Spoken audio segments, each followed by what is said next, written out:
Nemis eksperimental fiziki Gans Wilhelm Geiger 9-sentyabr 1882-yil Noyштadda tavallud topgan.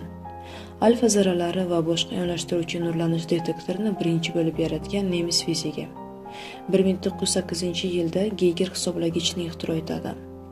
11-yilda Netal bilan birgalikda Geiger Netal qonunini kashf etadi. Sharqshunos va buddist olim Wilhelm Geiger oilasida tavallud topadi.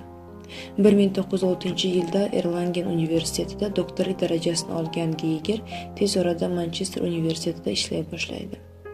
U Rezerfordning eng qimmatli hamkasblaridan biriga aylanadi. U birinchi zaryadlangan zarrachalar hisoblagichini yaratadi. Uning versiyasi keyinchalik atom tuzilishini aniqlash uchun tajribalarda qo'llaniladi.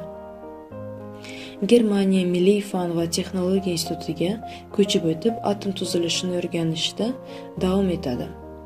1925-yilda Kiel universiteti o'qituvchisi bo'lish taklifini qabul qiladi. Walter Müller bilan birgalikda zarrachalar hisoblagichini modernizatsiya qiladi.